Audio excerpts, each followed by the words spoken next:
Welcome नाज़रीन, मैं आपका होस्ट सलीम जॉन। आप देख रहे हैं ट्रू टॉक टीवी। इस वक्त मेरे साथ मौजूद है परवेज़ अख्तर कल्याण साहब। नाज़रीन, आप सब जानते हैं मसीह कौम के साथ कराची में एक इंतहाई अफसोसनाक वाक़या पेश आया है, जिसकी वजह से सारी कौम की दिल आज़ारी हुई है और सारी कौम इस वक्त परेशान है। लोग दुआएं और रोज़े रख रहे हैं। नाज़रीन, इस वाक़े के बारे में हम जनाब परवेज़ अख्तर कल्याण साहब से बात करेंगे। वो इस सिलसिले में क्या कहते हैं। मैं सबसे पहले तो अपनी पूरी दुनिया में जितने हमारे मसीही भाई हैं उन सबको सलाम कहता हूँ। और फेसबुक पे मैं काफ़ी देख रहा हूँ, हर बंदे को, हर बशर को, जितने हमारे मसीही भाई हैं उनको ये बड़ी एक अफसोसदायक बात है कि हम मुल्क पाकिस्तान में पैदा हुए हैं। ये समझ लें कि हमारी बदकिस्मती है, इस मुल्क में पैदा हुए हैं। जबकि कहते हैं कि ये आप अपने आप को मिनॉरिटी ना कहें। हम कैसे मिनॉरिटी ना कहें जब हमारे हकूक़ नहीं मिल रहे, हमें किसी किस्म की इधर नुमाइंदगी कोई हकूक़ नहीं मिलते, तो फिर हम कैसे ना कहें। मेरे दोस्तों, भाइयों, मैं आपसे इल्तिजा कर रहा हूँ, अगर आरजू के मामले में अगर हम चुप रहे तो इस तरह हमारी बेटियों के साथ पहले भी हो रहा है। सिर्फ हमारी साथ नहीं हो रहा, कितने हिंदूज़ हैं जो मिनॉरिटी में हैं उनके साथ भी हो रहा है। तो मैं अर्ज़ करूँगा कि आप लोग अब मुत्तहिद हो जाएं। जिस तरह MKM हुई थी, हम तो पूरे पाकिस्तान में हैं, MKM तो मुट्ठी भर थे कराची में। और मैं ये बताना चाहता हूँ, क्या कहाँ का कानून है, कहाँ का ये अंधा कानून है। एक जस्टिस अमजद साहब, बेटी अंदर गई है आरजू, उसके माँ बाप को नहीं मिलने दिया। हमारे बाइबल मुकद्दस में जब लिखा हुआ है कि नाबालग बच्चे से शादी नहीं हो सकती, इस कानून को ख़त्म किया जाए कि आप जिसने शादी करनी होती है वो मुसलमान हो जाता है। कम से कम अगर जिसने शादी करनी है, मैं नहीं कहता कि क्रिश्चियन, मुस्लिम, जो भी है, जिस बच्ची या बच्चे ने शादी करनी है वो जब 1 साल पहले शादी करे, ये कानून बनाया जाए। ये जब इन्होंने को तहफ़्फ़ुज़ लेना होता है, फौरी कोर्ट में जाते हैं, जी बच्ची मुसलमान हो गई है। ये क्या तरीका है, ये कौन सा कानून है, मुझे बता दें ज़रा। और मैं ख़ासकर जस्टिस अमजद साहब से फरियाद करूँगा, यार आपके घर में बेटी नहीं है, आपके अंदर दिल नहीं था, क्या पत्थर था कि आपने उस बच्ची को अपनी माँ को नहीं मिलने दिया। और मैं IG सिंध को भी कहूँगा, आपकी पुलिस ने पूरा तहफ़्फ़ुज़ मुजरम को दिया, ना कि उस बच्ची की माँ को या बाप को। वो बेचारे रो रहे हैं, मैं देख रहा था, उसका बाप जो राजा है वो रो रहा था, गरीब आदमी है। और ये शर्म आनी चाहिए हम लोगों को। और मैं चीफ जस्टिस से, चीफ ऑफ आर्मी स्टाफ से, उसके बाद इमरान खान साहब, मैं आपको भी इल्तिजा करता हूँ।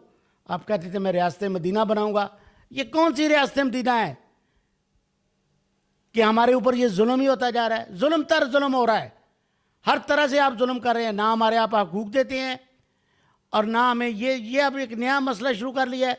जब आप चाहते हैं किसी हिंदू बच्ची से, किसी क्रिश्चियन बच्ची से शादी करके, जी इसने इस्लाम कबूल कर लिया है, ये क्या तरीका है। मुसलमान कम नहीं है, पूरी दुनिया में बहुत हैं। लेकिन आप ये ढोंग न मत रचाएं कि जिस बच्ची को आपने अपने कब्ज़े में लेना है उसको इस्लाम कबूल कर दिया।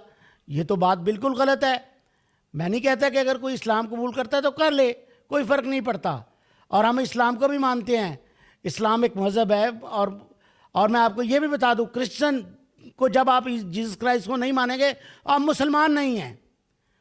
तो जब ये सारी चीज़ें मानते हैं, हमारे मज़हब को मानते हैं, हमारे बाइबल मुकद्दस को मानते हैं कि हमारी खुदा की उतरी हुई किताब है, तो फिर ये जुल्म हमारे ऊपर ख़त्म कर दें। और मैं इल्तिजा करता हूँ उनके माँ बाप को, जो बेचारे रो रहे हैं, उसकी माँ को गश पड़ रहे हैं, उनको हकूक़ दें, उनकी बच्ची वापस करें। हाँ, मैं एक और भी बताता जाऊँ। 19 साल मैंने सऊदी अरब में रहा पे, मैंने वहाँ पे भी ऐसा कानून नहीं देखा। प्योर इस्लामी मुल्क है। और कभी मुझे, हालांकि मेरी अरबिक लैंग्वेज इस तरह है जैसे मेरी मादरी ज़ुबान है, बहुत अच्छी अरबी बोला, मेरा एक्सेंट बहुत अच्छा है, लेकिन कभी उन्होंने मुझे ये नहीं कहा कि जी आप इस्लाम कबूल कर लें। इस मुल्क में हमारे साथ अक्सर ये होता है।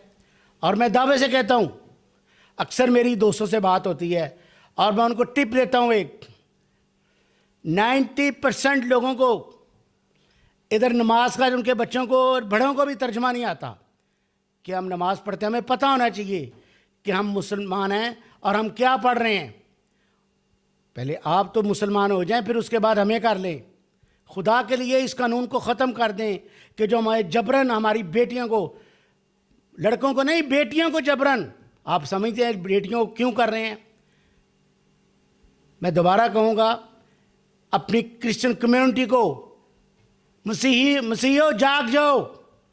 और जो ओवरसीज़ मसीह हैं हमारे, मैं उनको इल्तिजा करूँगा, मेहरबानी करके यार आप उनकी एम्बेसी के आगे जाके एहतजाज करें ताकि हमारा सही एहतजाज रिकॉर्ड हो। क्योंकि हमारे पाकिस्तान में हमारा एहतजाज रिकॉर्ड नहीं हो रहा, ना ये वायरल करते हैं, क्योंकि ये इंडिया में बदनाम होंगे ये कि इनके मुल्क में मिनोरिटी के साथ क्या हो रहा है। शर्म कर लेंगे आप, हमें क्यों बल्कि हमें मुतहद करना चाह रहे हैं। ये एमकेएम भी ऐसे ही आपने बनाई थी। हम उस जीसस क्राइस्ट के कलीसियाँ हैं उनके जिसने आज तक कहा एक गाल है तो दूसरा गाल कर दो, एक थप्पड़ करके दूसरा कर दो, लेकिन हमारे ऊपर थप्पड़ मार लें, लेकिन हमारे ऊपर इतना बड़ा जुल्म तो ना करें आप कि हमारी बेटियों को जबरन आप मुसलमान कर रहे हैं। लानत है ऐसे लोगों पे। और इस्लाम तो बड़ा रहम करने वाला मज़हब है। हजूर पाक ने, ये मशहूर बात है, मुझे बताने की ज़रूरत नहीं थी, हजूर पाक के ऊपर एक यहूदी औरत ने कूड़ा फेंकती थी। जिस दिन नहीं फेंका उन्होंने कहा किधर है वो, तो पता चला कि वो बीमार है। और आप लोग कैसे मुसलमान हैं, हमारे कैसे मुसलमान भाई हैं। मेरा मेजॉरिटी मेरे दोस्त मुसलमान हैं और कभी ऐसी बात नहीं हुई। और कराची में मुराद अली शाह को, बिलावल को मैं दिल्ली से कहता हूँ, वो ये वहाँ पे ऐसा कानून बना दें, फिर जब हकूक़ वफाक से नहीं मिलते तो कहते हैं जी हमें हकूक़ नहीं मिल रहे। उस दिन बेटी मरियम वहाँ पे जो हुआ उससे कमरे में घुस गए। यहाँ पे मरियम महफूज नहीं है तो हम कहाँ महफूज हैं। और मैं अर्ज़ करता हूँ बिलावल साहब, अगर आप चेयरमैन बन गए हैं तो मेहरबानी करके इसको देखो, इस पे एक्शन लो कि ये क्यों हुआ है। हमारे लोग रो रहे हैं, परेशान हैं, दुआएं मांगी जा रही हैं। लेकिन मैं मसीहो एक बात कहूँ आपको, अगर आप इसी तरह बुज़दिल रहेंगे, इनके आगे हाथ जोड़ते रहेंगे, ये कभी आपकी बात नहीं सुनेंगे। मैं एक और बात करूँगा, जब कोई मुस्लिम झाड़ू का काम करता है किसी होटल में, रेस्टोरेंट में, कहीं भी, उसको कहते हैं जी रिज़्क़े हलाल कमा रहा है। एक जुल्फ़िकार अली भुट्टो से जिन्होंने हमें एक कैसा हमारे ऊपर ये एक सिलसिला लगा दिया, खाकरूप। व्हाट इज़ द मीनिंग खाकरूप? सऊदी अरब में लोग जाते हैं तो मेजॉरिटी वहाँ पे मुस्लिम काम कर रही है। मक्का शरीफ में मुसलमान काम कर रहे हैं, उनको क्यों चूड़ा नहीं कहा जाता? हम पाकिस्तान में अगर काम करें तो हमें चूड़ा कहा जाता है, अगर मुस्लिम काम करे तो उसको कहा जाता है जी रिज़्क़े हलाल कमा रहा है। क्या हम हराम कमाते हैं? हमारे लोग जो हैं आपके घरों की जाकर सफाई करते हैं। और मैं इल्तिजा करता हूँ तमाम क्रिश्चियन भाइयों को, इस आरजू के लिए तमाम क्रिश्चियन भाई ये काम बंद कर दें, ना जाएं। मैं देखता हूँ कि ये कैसे ये हमारी बात नहीं सुनते। मैं कॉरपोरेशन वालों को भी, कराची में भी, लाहौर में भी, स्ट्राइक करें कि काम नहीं करना हमने, ये खुद करें जैसे भी होगा। रोटी हमें अल्लाह ताला ने देनी है, खुदा ने देनी है, ये कोई नहीं देते, कोई भी नहीं दे सकता। मैं मदीने रियासत से अर्ज करूँगा, जो हाकम है हमारा, जो रास्ते मदीना बनाना चाहता है, मैं नहीं कहता है कि एक दिन में बन जाएगी, लेकिन अभी उसके ऊपर थोड़ा बहुत अमल तो करें इमरान साहब। मैं अब अर्ज़ करूँगा जो हमारे मखसूस जेन्युइन बिशप है और मखसूस पास्टर हजरात हैं जिन्होंने सेमिनरी की हुई है और खुदा को हकीकी तौर पे पेश करते हैं, मैं उनसे हाथ जोड़ के विनती करूँगा, ठीक है आपका हक है रूहानी ग़िज़ा का, देते हैं आप, हम आपके शुक्रगुज़ार हैं।